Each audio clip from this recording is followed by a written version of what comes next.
திராவிட முன்னேற்ற கழகத்தோடைய இந்த ஆட்சி போதும். என்ன ஆட்சி? வெறும் ஏமாற்றம் மட்டும்தான். இதுவரைக்கும் மாண்புமிகு முதலமைச்சர் மு.க.ஸ்டாலின் அவர்கள் பல விஷயங்கள் சொல்லியிருக்கிறார். இந்த பகுதியில் வாழ்ற மக்களுடைய வீடியோல நீங்க பேசுறது பாத்தீங்க. கண்ணீர் விடுறாங்க, அவங்களுக்கு பாதுகாப்பு இல்ல. ஒரு தாயாக சொல்றேன், இன்னைக்கு பெண்கள் தமிழகத்துல வெளியில போகும்போது திரும்பி வீட்டுக்கு வர வரைக்கும் வயசுல நெருப்பு கட்டிட்டு நாங்க உட்கார்ந்துட்டு இருக்கோம். யாருக்காக? எதுக்காக?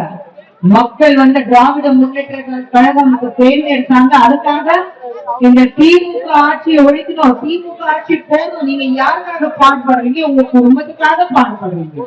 இந்த தலைமுறை, அடுத்த தலைமுறை, அடுத்த தலைமுறை, இது வரைக்கும் பிறக்காத குழந்தைங்களுக்காக நீங்க பாடுபடுறீங்க. நான் கேட்கிறேன், மக்களுக்காக நீங்க இது வரைக்கும் என்ன செஞ்சிருக்கீங்க? ஒரு மழை பெஞ்சா தண்ணி தேங்கி நிக்குது, ஒரு மழை பெஞ்சா ரோடு நாஸ்தி ஆகுது, ஒரு மழை பெஞ்சா டெங்கு ஃபீவர் வருது, ஒரு மழை பெஞ்சா பிரச்சனைக்கு பிரச்சனை. இன்னைக்கு யாருக்கு பாதுகாப்பு இருக்கு சொல்லுங்க? தமிழகத்துல குழந்தைங்களுக்கு பாதுகாப்பு இருக்கா? பள்ளிக்கூடத்துல படிக்கிற குழந்தைகளுக்கு இருக்கா? இல்ல கல்லூரிக்கு போற மாணவர் மாணவிகளுக்கு இருக்கா? இன்னைக்கு நயனா நாகப்பன் அவர்கள் சொன்ன மாதிரி போதைப் பொருட்கள் எந்த அளவுக்கு பிரச்சனைக்குரிய இருக்கு இன்னைக்கு தமிழகத்துல. குழந்தைங்க போதைப் பொருட்களுக்கு இந்த மாதிரி டாஸ்மாக் அடிமையாய் இன்னைக்கு தமிழகம் நாசி பண்ணி வச்சிருக்கீங்க. எடப்பாடி பழனிசாமி அவர்கள் முதலமைச்சராக இருக்கும் போது எந்த அளவுக்கு ஒரு முன்னேற்றம் நம்ம பார்த்தோம்.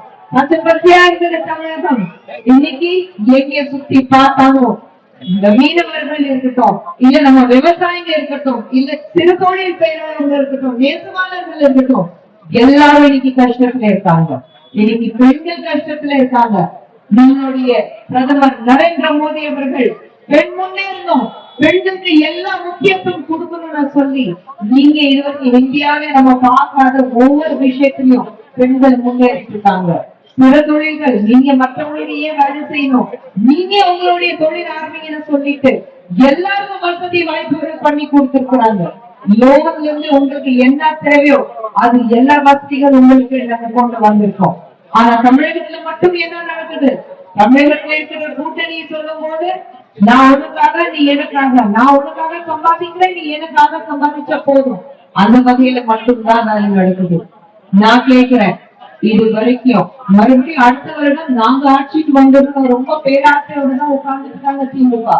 ஆனா அவங்களுக்கு ஒரு நல்ல பாடம் புகட்டணும்.